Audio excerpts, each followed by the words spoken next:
Hi there, Taurus. Thanks so much for tuning in for September 21st to the 27th. I'm Astrogirl. And this is one of those weeks that actually there's a lot happening, but there's a lot of good things happening.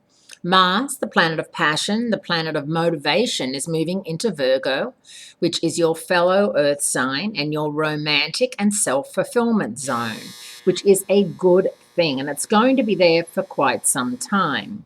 If you're single, if you're looking for love, this is a very good sign that love is available to you and that you have to be a bit proactive in finding it, keeping in mind that Mercury, the planet of communication and conversation, remains out of phase through October 9. So while you may meet somebody and feel very lusty and excited to meet them and feel as if you have a lot of chemistry, you may not be able to get the relationship off the ground as far as meeting up, having dates, doing a lot of, dating and research on each other until after the 9th when Mercury moves direct in Libra. This weekend, on Sunday to be exact, there is a supermoon, a total lunar eclipse, and it's going to be happening in Aries, your 12th house of past karma, subconscious, and self-renewal. And it's going to mean that something or someone from your past, it could be recently or 10 years ago, could show up or could jar a memory that is either a very nice one or a not so nice one.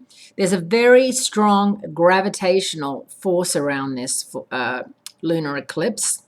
And so if you live anywhere where there's chance of flooding and there's a chance of like way too much rain and mud and all that, you might need to head on down to one of those home improvement centers and get some sandbags and just be ready, because it's really going to be a very large moon, so make sure you take a peek. Pluto, which is the planet of regeneration and recycling, is moving direct after 5 months of being out of phase in Capricorn, which of course is another earth sign for you.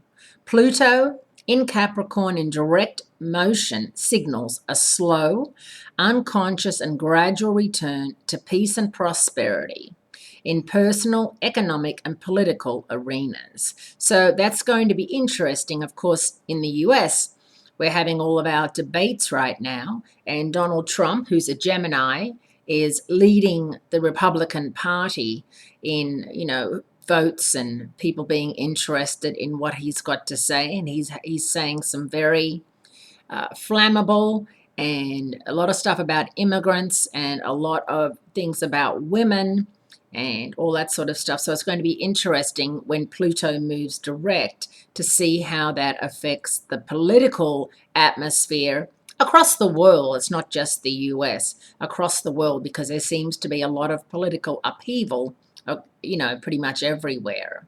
Now, just know that this is one of those times when romantically you may come up against something that you did not see coming, something unexpected, in that you might meet somebody that you really fall for, and yet there's a stumbling block. And the stumbling block, of course, could be many things, whether he's still married, whether she is still living with her ex, or, the kids, or a money issue, or she's moving overseas in a month, or he lives at home, all those sorts of things, because Mars and Saturn, which is the planet of focus and discipline, come together this week. So that's another thing that you need to know about.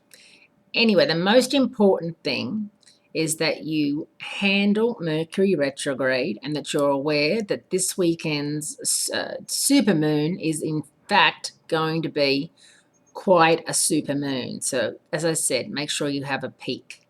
Great speaking to you. I look forward to speaking to you again next week.